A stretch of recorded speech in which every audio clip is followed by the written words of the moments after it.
everybody. Welcome to the Happy Rant podcast. I am Ted Cluck, joined as always in studio by my good friend, my partner in radio, my partner in morning radio, morning drive time, Piper. We're like a couple of old grizzled radio guys this morning, getting this recording in early. Sans Ronnie Martin, who, per your observation of his social media lately, is just deeply ensconced in the world of charcuterie, farmers markets, scones, making other people jealous, all things Ronald J. Martin. So we'll be happy to have him back on the program next week. But Piper, we have phase 2 of our listener questions. The response was overwhelming. It was so overwhelming that we went an hour plus last time, and we've got yet more questions to wade through this morning, Pipe. So without further ado, man, let's get into that. But before we do, tell them about Redbud City Coffee Roasters. Yes, Redbud. I'm actually drinking some right now. I've gone through 2 12-ounce bags in the last month, and I'm working on my third. That's how much I enjoy this stuff. There you go. So I'm working on the Brazilian roast currently. So Redbud City Coffee Roasters is our current coffee mogul sponsor. If you go to redbudcoffee.com, you can find all their stuff. Super clean, great website. Explains all about their story and everything like that, but easy to kind of sort through and get which kinds of roasts they are, what all the tasting notes, if you're somebody who's into those kinds of things, which ones are more floral, which ones have more of a cocoa undertone, etc. But the most important thing to know is that if you use the code HAPPYRANT at checkout, you get a 10% discount on your purchase, no matter how large your purchase is. So it's not on one bag, it's on anything you order. So use the code HAPPYRANT, one word, HAPPYRANT, at checkout to get the discount. It's a great company, great coffee. Go check them out. Redbudcoffee.com. Use the code HAPPYRANT. I love it, baby. Good to be coffee moguls. Good to be back in that really business. Is. You know, it's a privilege and an honor. It's one that we take seriously.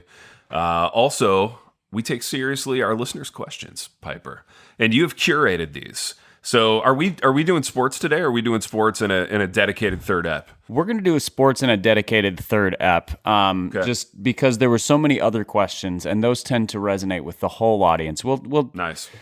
We're going to do something special for our sports listeners here in the next couple weeks. So. We do have sports questions. We love sports questions, but we're going to shelve those and pull them out for the special occasion. Love it. So we're just going to jump in here. We've got a whole variety of them, and they kind of range from a little bit more thoughtful to utterly ridiculous. So this one is simply favorite bands and musical artists besides, of course, Ronnie and Joy Electric. Oh, wow. Interesting. I'm going to let you take that one first, Pipe. I feel like you've been listening to more music lately. Yeah, I feel, and you've probably been listening to the same music since like 1997. So you're not wrong. I would say ahead. the long-standing answer for this is that I love old like jazz trio music. So like the Oscar Peterson trio, that's a standard go-to for me for writing, for just background music. It's the only kind of music that I've discovered that sort of affects my mood. Most music I listen to in accordance with my mood. Yeah. You know, if I'm up, I want something that's up. If I'm down, I want something that's down. If I'm angry, I want something that's angry. Jazz is the one that's just like a calming influence. But in terms of 2 artists who I go back to constantly, one is Gary Clark Jr.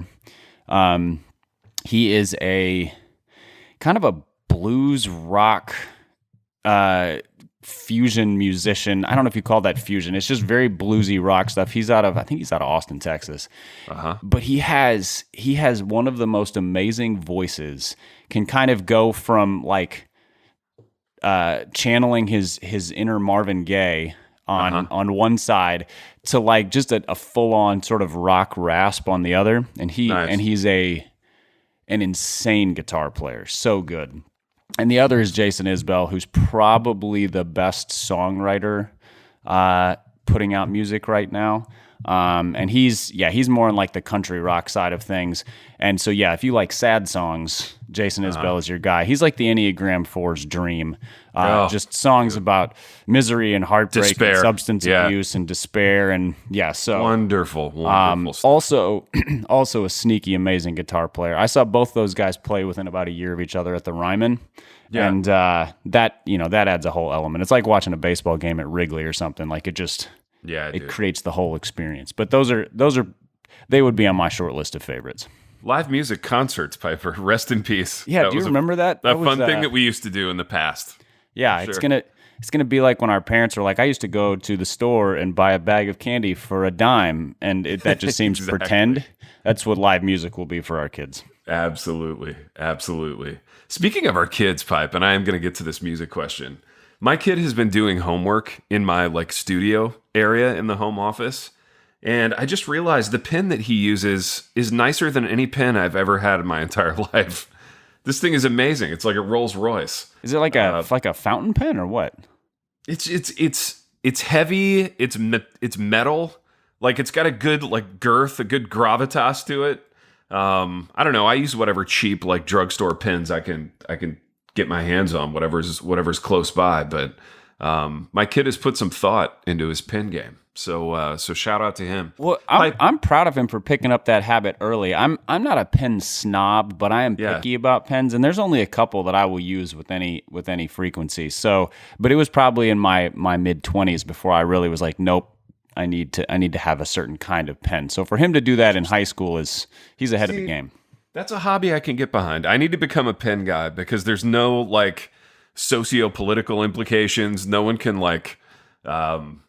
crap all over me for my pen choice. So I feel until you find out they're made in Taiwan, and then exactly, then you're not standing up for pen justice. Right, pen justice. That's a cause near and dear to my heart for sure. But I was gonna say it was one of the few choices you could make in our culture that wasn't freighted with all kinds of hateful undertones, but maybe I'm wrong.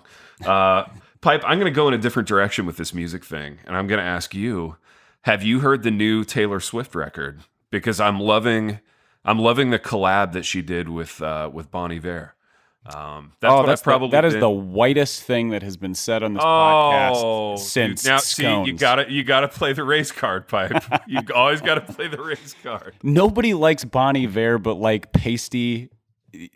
Pasty wan, unhealthy white dudes. Skinny, looks like they just need to mix in a cheeseburger white dudes. Yeah, that's it. You mean every white dude in Nashville then? You just East Nashville, yes. All of your people. Yeah. West Nashville has your sporty CrossFit guys. East Nashville has the Bon Iver fans. I haven't heard it, although everything I've heard about it is that she had sort of an artistic rediscovery, and apparently it's brilliant. So yeah, I'm going to defend it. I think, her voice is kind of maturing, and the song, you spoke of Enneagram 4 music. To me, this is the ultimate kind of Enneagram 4 song.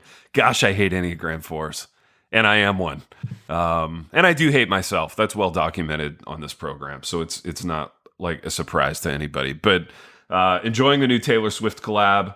I mentioned that my pandemic song was Here's to the Night by Eve 6, which is the 90s-est Enneagram 4 song, probably. Bands I love the aesthetic of, Pearl Jam. Greatest show I've ever seen live, Metallica. Live in Grand Rapids, Michigan at whatever they're calling their arena downtown now.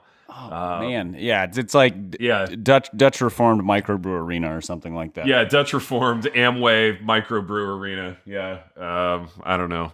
But those are some of the bands that I've enjoyed over the years. I've been enjoying Meek Mill lately. I'm so glad you're answering this question. None of this is, my laughter is not judgment. It's just, I love listening to you pull out the bands that kind of haven't been anything for a while. It's been a weird pandemic for me, Piper. And I pay no mind to currentness of anything, save for the Taylor Swift. I feel like music especially, it feeds the lie that new is better. Look for the new. I'm no, just look for what's good. Look for what you like. Yeah. And look for what you like. And sometimes you circle back around to stuff and realize your tastes have changed, because I did not like most of the 90s pop and rock in the 90s, but also I was like between the ages of 10 and 20. So I can be excused for poor judgment, I think. And now I go back to it and I'm like, oh, wait, a lot of this was pretty catchy. I kind of like totally. Let me ask you a music-related follow-up question, and then we'll get back on task because we got a hard out.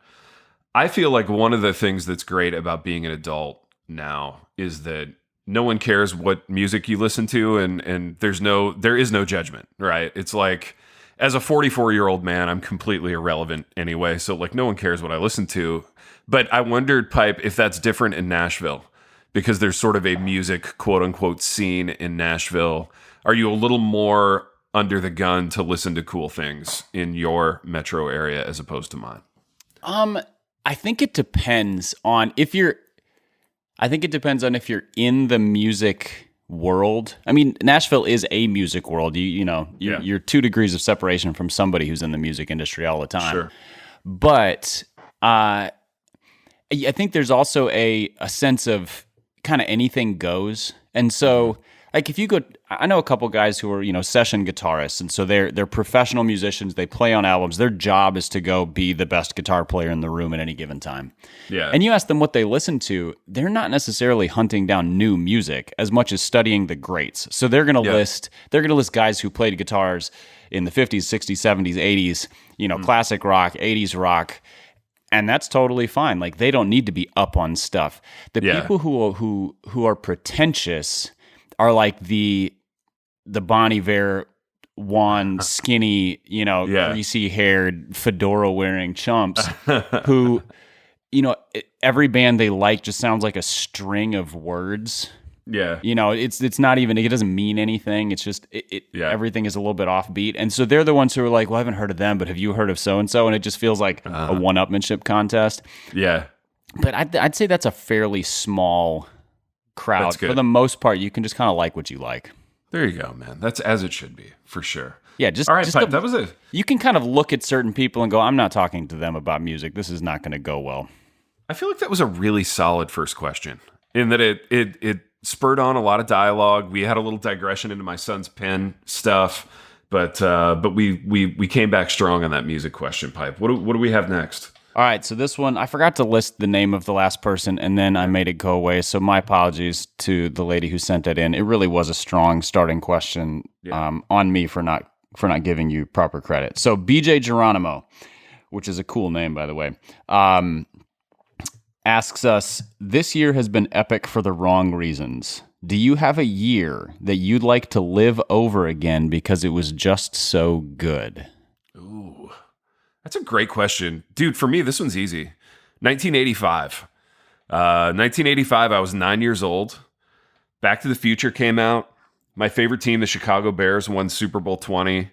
And I was 9. So, like, everything was still on the table for me, dreaming wise. You know what I mean? When you're 9, you're going to be like, you're going to play in the NBA when it's in the winter. You're going to play in the NFL when it's the fall. You're going to play in MLB when it's summer. I mean, your dreams are big. The world is your oyster. You're in 4th grade, so the schoolwork's not very hard. 9 is a good age, and 1985 was a good year for me. It was obviously pre-cell phones, pre-social media, rotary dial phones. Life was an exercise in, like, getting home from school, making a bologna sandwich, calling my friend on my rotary dial phone, and then, like, meeting up in the yard to play sports. I mean, what could be better? Jumping on your BMX bike and going, dude, seriously, doing like the neighborhood biker gang thing. And we sound like such old men, and we sound like what our parents sounded like when they idealized, like, the 50s or the 60s or whatever. But, like, it truly was a nice time. I would go back there. I would trade now for then in a heartbeat. Even pre-pandemic now, even before, everything, went to hell this year. Like, I would trade this for that, hands down. Man, this is a tough one for me because I'm nostalgic about moments, but not like eras. Yeah. Like, I don't look back on high school and say those are the best years of my life. I look back on high school and go, man, I had some of the most fun moments. Yeah. Dude, I dreamt about my high school last night. It's crazy you mentioned that. That's so funny. Yeah. The only thing that comes to mind when I think of this is when I was 17 years old, I was probably as good of an athlete as I will ever be. Yeah. I could dunk a basketball barely, but I could. Yeah. I was a varsity starter on the football team. Nice. I didn't have to work at anything. It all kind of came easy. I wasn't a great athlete, but I was as good as I would ever be. Serviceable athlete. Yeah, and at 37 now, I'm at the point where I'm afraid to go play pickup basketball because I'm like, this is when people tear hamstrings by running too fast. Dude, totally. Or trying too hard or jumping. I was talking to a friend of mine who's, we graduated from high school together, and he's like, yeah, you have to change your game when you hit your mid-30s because he blew out his knee a couple years ago. He said, yeah, you just do all the same things and never jump. And I was like, well, that doesn't sound like basketball to me. And so I think it's not a year as much as it is. I would like to reclaim the freedom of athleticism without thinking or trying. That sounds wonderful to me. Dude, that's a great answer. And I agree 100%. And yeah, with the basketball, you just have to start watching different guys film now. You have to watch a lot of Bill Winnington and Will Perdue and guys who didn't jump. Make those guys your new paradigm. Well, yeah, I think about it now, and I think I used to play pickup basketball. There was a group from church who would play, and there was guys who were in their late 30s, early 40s, so our general demographic currently, and they never jumped. They were like stick their butt in you and back you into the stanchion, and then flip in layups and. Yep, and I hated playing. 100%. I hated playing against those guys. Plus, they had like old man strength, and I was 17 and lanky. Exactly. And so I think there's still a lot of life to be lived. I don't have to be washed up in terms of fun. Yeah. But just easy, thoughtless athleticism, being invincible. That seems really nice to regain. It's so nice. Yeah, it's so nice for sure. All right. We have a couple questions here, and we may want to sit on this one until Ronnie's back. So I'm going to throw it out here as a tease, and we can decide whether or not we go with it. So, are you familiar with the situation surrounding Jerry Falwell Jr.? Yeah, a little bit familiar. Okay. I saw. Are you allowed to discuss this, being that you also work in higher education? Man, I don't know. This is one of those issues, Pipe, and correct me if I'm wrong. Like, there's only one really way to discuss it, and it's not like anybody's going to be defending Falwell's behavior. Liberty, not knowing a lot about Liberty other than what I see in the kind of mainstream media, it always seemed like this type of thing was possible, I guess I'll say. Yeah. Whatever word is one gradation stronger than possible. But less than likely, I mean, look, money, power, influence. Again, we've talked ad nauseum about how and by we, I mean just humans, we all want these things, but then these are the very same things that, become our undoing when we finally attain them. And I think there's some of that at play here in the Liberty situation. Now, I know full well that our listener, they want us to be funny and gossipy and, lascivious in our discussion of this, but I don't think I can do that given where I work, and you probably can't either.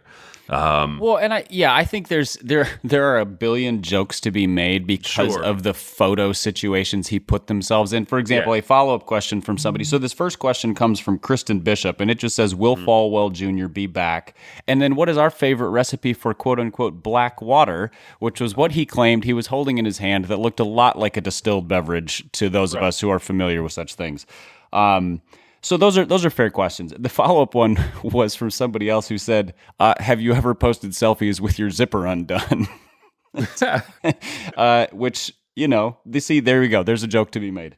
But I think it really is a frustrating situation for me because of the power of the Falwells historically and the influence over a whole portion of evangelicalism. No, I think Jerry Jr. has lost a lot of that. And it's much more discouraging to me than it is humorous to watch Yeah. somebody come unglued and still be claiming the name of Jesus. That really just pisses me off.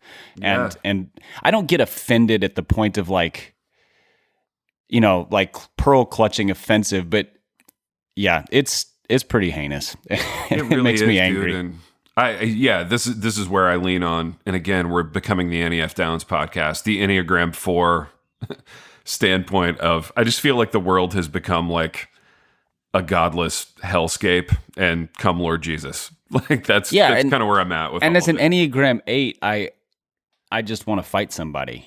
Like this, it makes that me. works too. There's a part of me that's just like, that's not the way it should be. So somebody needs to go like forcibly correct this situation. Like, why hasn't somebody dragged him out behind his office and beat some sense into him? That's my sort of visceral reaction.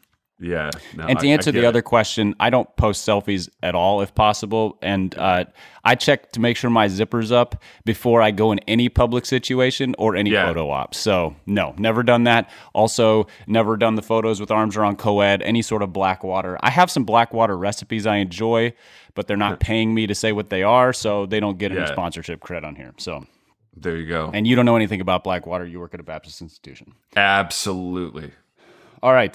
Joe McVicker asks, being Reformed, are you allowed to admit you read books for fun?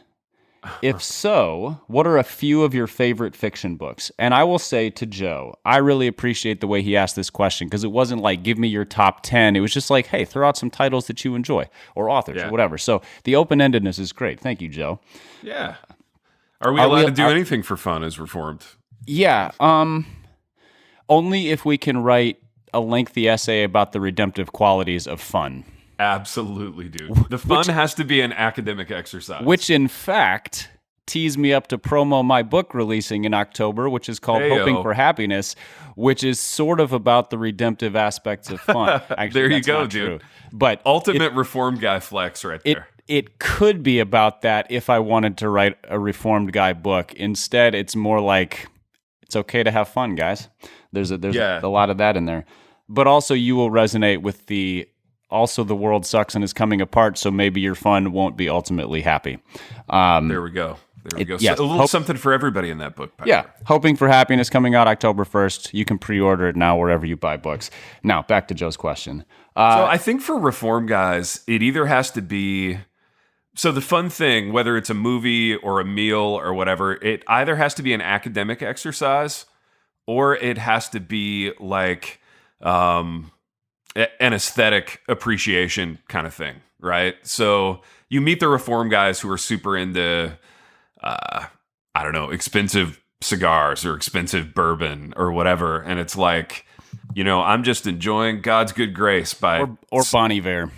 Yeah, or by sipping on this like $75 bottle of scotch or whatever, or Bon Iver or whatever. Yeah, whatever the case. Movies, in the case of Brett McCracken, you know, and the academic exercise. So I think, yeah, we have to convince ourselves that there's some like higher purpose to it. But if we can do that, then we're okay to like read, watch, eat, drink, do all that for fun.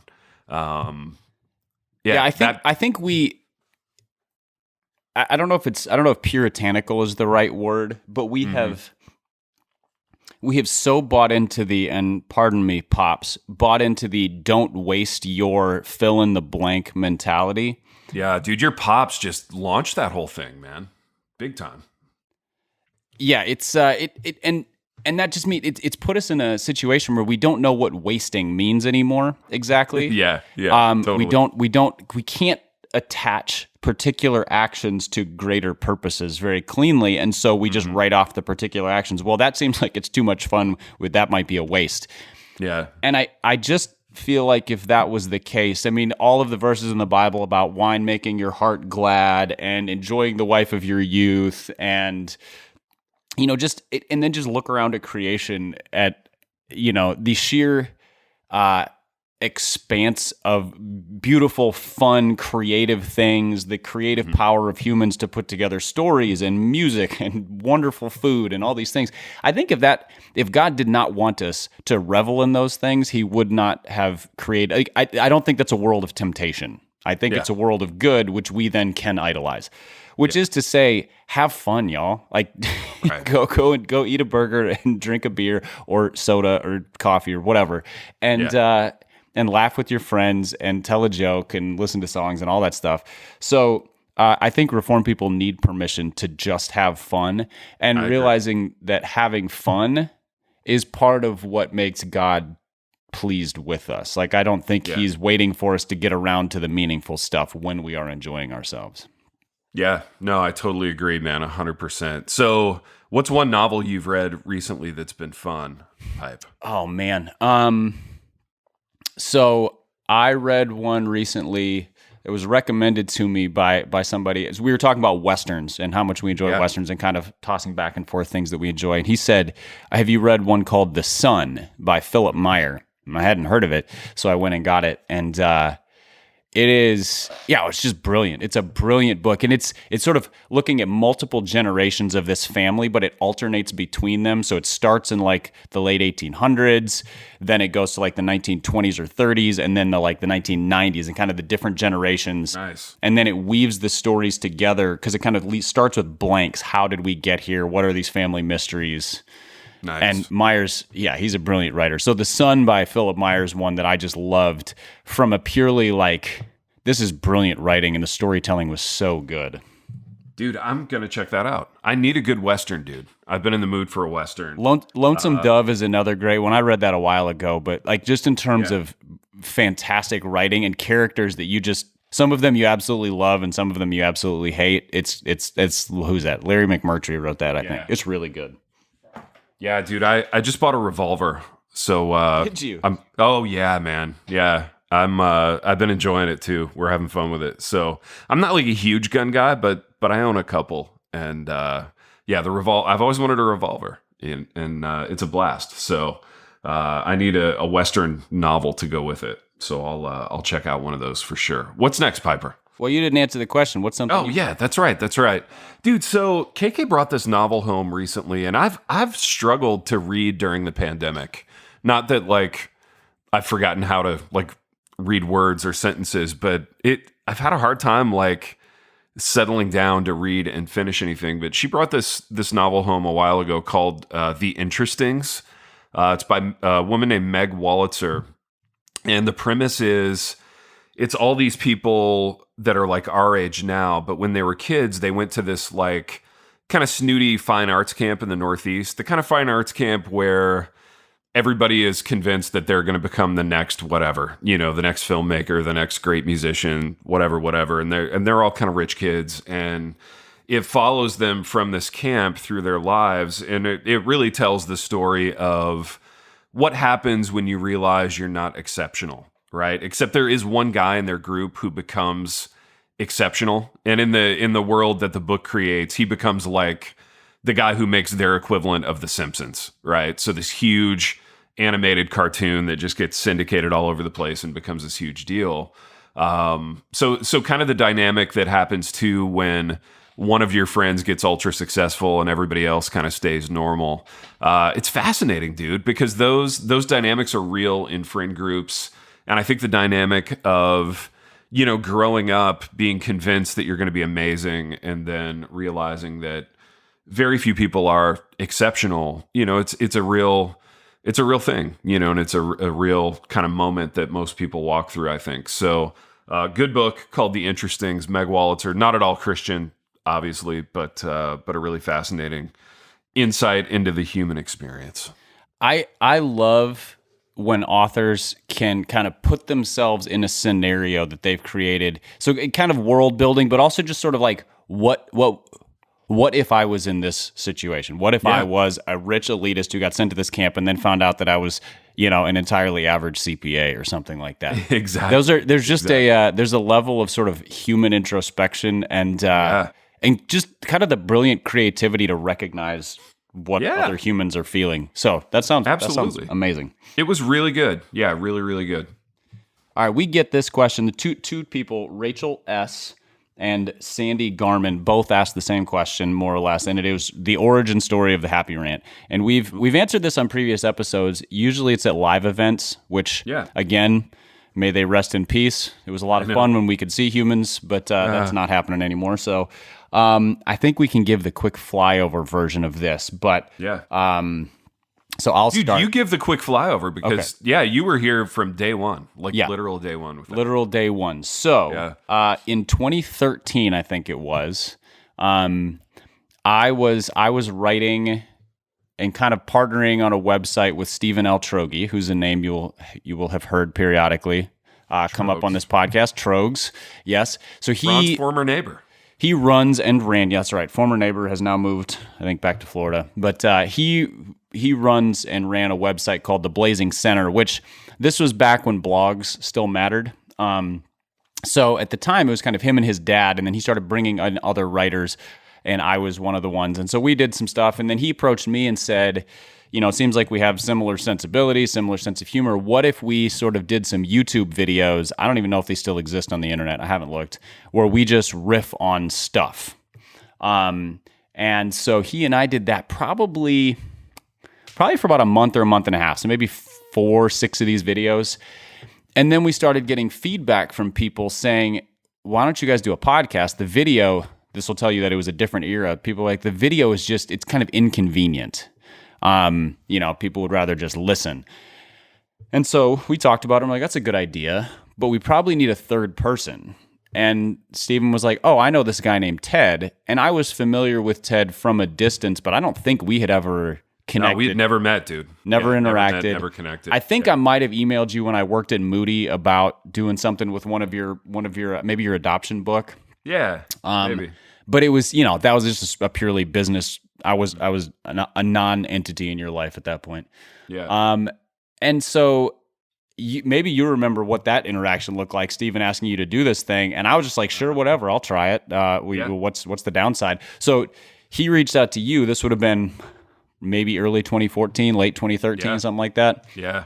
And so for the first probably 2.5, 3 years of this podcast, Stephen was the host, and Ted and I were the other voices. And Stephen's style of hosting, if you go back and listen, was very different than what Ted does. He was very much like, why don't we play this? Like, we're gonna put together a program. We're gonna play a game. Yeah, we're gonna do a bit. We're gonna play a game. We did a lot of like pastor drafts and things like that, which it was fun. Like, we were kind of figuring it out. It worked well. And then after a couple years, Stephen tapped out and said he needed to focus on other things and move on. And so Ronnie Martin had filled in a couple times, either when Ted was gone or when I was gone, as just kind of the third voice. And I didn't know Ronnie from Adam when he filled in. He was just this random dude, which was a little bit weird, trying to have like a rapport with somebody you've never talked to. Dude, I did know Ronnie at that time. So Ronnie and I had become friends. We've been friends for like going on a decade now, probably. And it was one of those weird Venn diagram things where, like, I don't know if Ronnie and Trogs were friends, but they were definite. My sense of it was that Trogs had a real sort of admiring fanboy kind of relationship with Ron. And some things don't change. That was the nature of it. I could be wrong. But yeah, I was friends with Ron. Trogs knew Ron. So it kind of made sense to bring him in as the third guy in the booth. And I've been told by a lot of people, and I agree with this, that like we're all very different, but the dynamic of the show really needs all three of us. And I think we all three bring our apologies for these last couple episodes to whoever said that. Well, yeah, I mean, our apologies to like everyone for Ron being on the road 2/3 of the year, but we do with that what we can. But yeah, dude, and my experience was the same in that it felt like an easy thing to say yes to, especially as the blogosphere was kind of winding down. Social media was winding up. I didn't want to be on social media. So this felt like an easy thing to say yes to. And it has been really fun. Like in those early years, it felt like a little bit of an obligation. Like I remember saying to my wife, I got to tape the podcast. But now it's something that like I truly look forward to it. It's like a little moment of refreshment in my week. Well, yeah, and it's created an interesting just sort of different friendship dimension, because part of one of these questions was, have you ever met in person? How did you know each other? So you knew Ron previously. Yeah. I've never met Stephen Altrogi in person. Interesting. I haven't either. I don't think I've ever been in the same room as Trogs. I don't think I had. I think the first time I met you in person was when you were coming to Nashville to visit family, and so you and I recorded an episode together at Lifeway's old building. Yeah. And then we went out and grabbed dinner or something like that afterwards. And that was like the first time we had ever met and hung out. But we had been talking on microphones to each other for years, 3 or 4 years at that point. Yeah. And the first time I met Ronnie was at our first live event, I think. Yep. And so, yeah, dude, that's wild. Yeah, that's so funny. There's a touch of that, like, long distance dating, internet relationship thing. And then you meet the person face to face, and you're like, "What? How does this dynamic work here?" Because there's different dimensions. The other thing is, we never do video on this podcast. So at that point, I didn't know Ronnie's facial expressions or mannerisms, and you combine those with talking to somebody, and it shifts things. It does. Just in terms of how to read and react to somebody. But yeah, I don't think any of us would do this podcast if we didn't continue to find it fun. Like if this becomes we have an obligation to a listener thing for multiple episodes in a row, we'll probably just go, maybe it's time to hang the cleats up. Yeah, and definitely, man.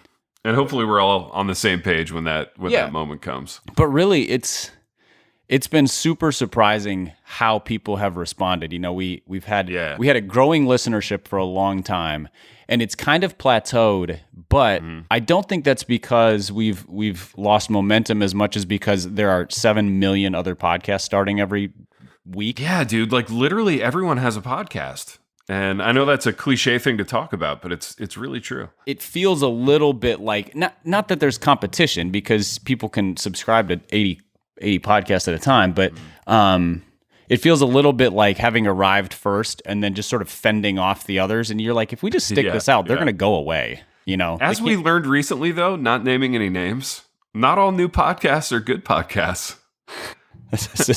That's true. That is very true. Yeah. Okay, so that's a little bit about the origin story, and I guess this year marks 7 years of crazy, dude, podcast-related activities. So we're happy. The biblical number of perfection, it's apropos. I'm gonna skip a few of these questions that I think would benefit from Ronnie's input, because they're kind of church-related, the kind of stuff that he loves to get real excited about and then give non-opinions on. Yeah. That's a sport. And then give us the real opinion off the air after we name names and whatnot. Yeah. I'm not answering that one. It's more Falwell stuff. Here's a fun one. If you were on a deserted island and left alone for a year with an emergent church leader, who would you pick? Oh my gosh, dude.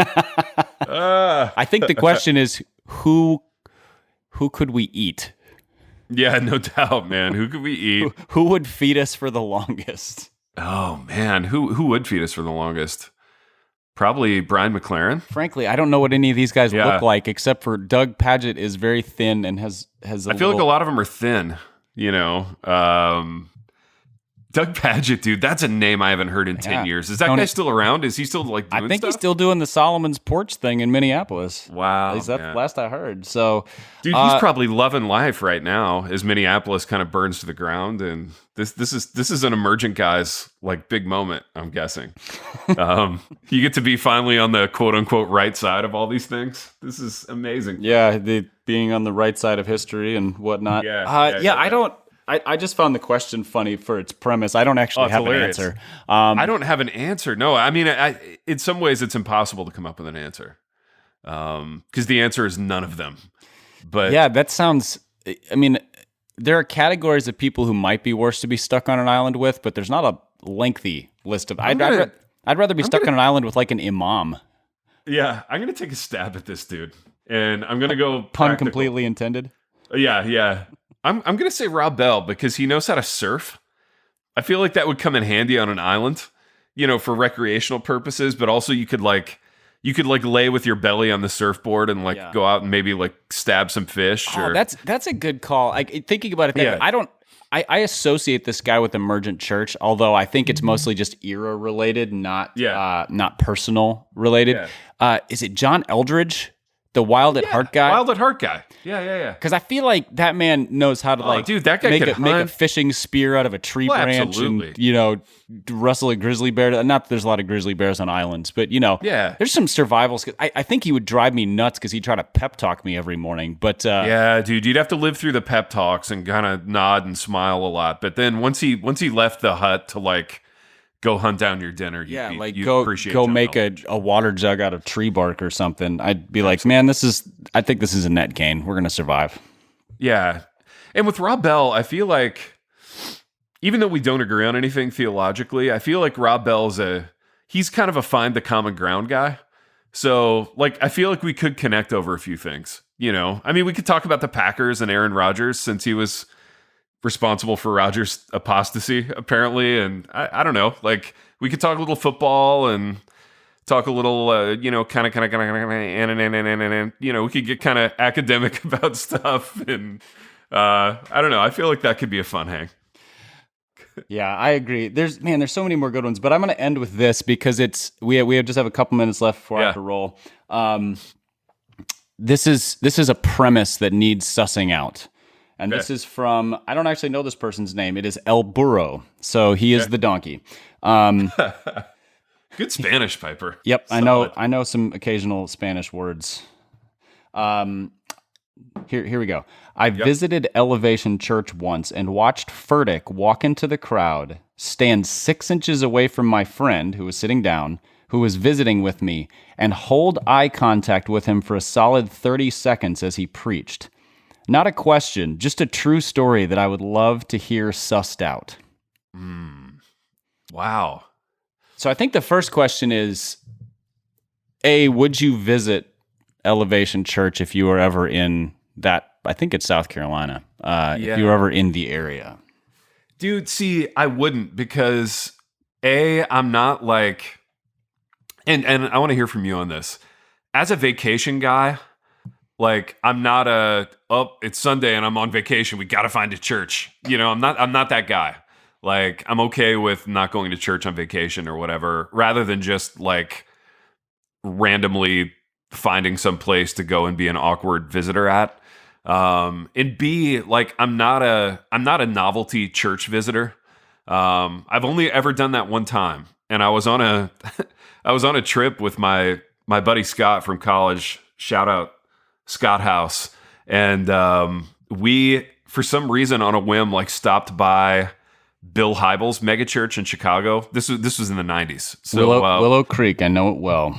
Yeah, Willow Creek. It felt like a Bulls game, dude. I mean, there were 20,000 vehicles in the parking lot and parking attendants, and you streamed in and out of certain gates, and it was definitely an arena feel.